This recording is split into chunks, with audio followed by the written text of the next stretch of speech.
مومنین کرام، قرآن کی بہت ساری آیات اس مضمون کی ہیں کہ جس کو اللہ تعالیٰ اس دنیا میں آسودہ حال رکھے، ہر لحاظ سے وہ آسودہ حال ہو، زندگی میں کبھی وہ کسی آزمائش سے دوچار نہ ہوا ہو، صاحب ثروت بھی ہے، کوئی مالی پریشانی نہیں ہے، نہ خود بیمار رہتا ہے، نہ اس کے بال بچے یا عزیز، یہ اللہ کی طرف سے کوئی تکریم یا تعظیم نہ سمجھے کہ میں خدا کا بہت مقرب ہوں، میں بہت معزز ہوں، یہ میری تکریم اور تعظیم کی خاطر اللہ تعالیٰ نے مجھے یہ اتنے مال و دولت سے نوازا ہے اور ہر قسم کی آزمائش، بلا اور آفات سے محفوظ رکھا ہے۔ یہ نہ سوچے۔ یہ قرآنی آیت کا مفہوم آپ کو بتا رہا ہوں۔ اسی طرح جس کو اللہ تعالیٰ آزمائش میں ڈال دیتا ہے، مالی طور پر پریشان رہتا ہے، خود بیمار رہتا ہے یا بیوی بچے بیمار رہتے ہیں یا اور قریبی رشتہ دار، تو وہ یہ نہ کہے رب اہاننی، اس طرح اللہ تعالیٰ نے مجھے مالی طور پر پریشان کر کے، بیوی بچوں کو بیمار کر کے یا اور عزیزوں کو بیمار کر کے اللہ تعالیٰ نے یہ میری توہین کی ہے۔ نہ آسودہ حال آدمی خدا کی طرف سے اس کو عزت سمجھے، نہ پریشان حال آدمی یہ آزمائشوں کو خدا کی طرف سے توہین کی نگاہ سے دیکھے۔ عجیب آیتیں ہیں۔ اس لیے اس آیہ کریمہ میں اللہ تعالیٰ نے فرمایا عَسَىٰ أَن تُحِبُّوا شَيْئًا وَهُوَ شَرٌّ لَكُمْ، بسا اوقات ایسا ہوتا ہے کہ کچھ چیزوں کو تم اپنے لیے پسند کرتے ہو، کہ اس میں اپنی اچھائی بھلائی سمجھتے ہو، وَهُوَ شَرٌّ لَكُمْ، وہ در حقیقت تمہارے لیے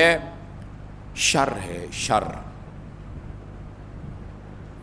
وہ روایت میں نے آپ کو بہت سنائی ہے، میں تفصیل سے عرض نہیں کروں گا، ورنہ آج کی جو معروضات اپنے ذہن میں لے کے آیا ہوں ان کے لیے وقت نہیں بچے گا۔ اس کا خلاصہ یہ ہے کہ بعض اوقات اللہ تعالیٰ انسان کو مال دولت سے نوازتا ہے، اور جب اس مال میں اللہ تعالیٰ اس کے ذمے جو حقوق واجب الادا ہیں ان کو اگر ادا نہیں کرتا، یہی مال و دولت، یہی بینک بیلنس، یہی مال مویشی یا یہی کئی ٹن گندم روز قیامت اس کے لیے وبال جان ثابت ہوتے ہیں۔ ایک انصاری جو رسول خدا کی دعا کے نتیجے میں صاحب ثروت بن گیا تھا، خلاصہ اس کا یہ ہے، صاحب ثروت بن گیا تھا، اتنی بھیڑ بکریاں اس کی ملکیت میں آ گئی تھی کہ اس پر زکوٰۃ واجب ہوتی تھی۔ لوگوں نے رسول خدا صلی اللہ علیہ وسلم کی خدمت میں عرض کیا، یا رسول اللہ، یہ فلاں انصاری جس کو اللہ تعالیٰ نے آپ کی دعا کی برکت سے دولت سے نوازا، اس کے پاس اب اتنی بھیڑ بکریاں بن گئی ہیں، ملکیت میں آ گئی ہیں کہ جو نصاب کی حد تک پہنچ گئی ہیں۔ نصاب وہ عدد یا وہ وزن کہ جس میں کم از کم اتنی بھیڑ بکریاں ہوں، کم از کم اتنا سونا ہو، کم از کم اتنی گندم ہو تو زکوٰۃ واجب ہوتی، اس کو نصاب کہتے ہیں۔ آپ کسی کو بھیجیں، خدا کا حکم ہے خذ من اموالہم صدقہ، لوگوں کے اموال سے صدقہ وصول کریں، یہ ان کی تطہیر کا باعث ہوگا، اور پھر ان سے صدقہ وصول کر کے وصلی علیہم، ان کے حق میں دعا کریں،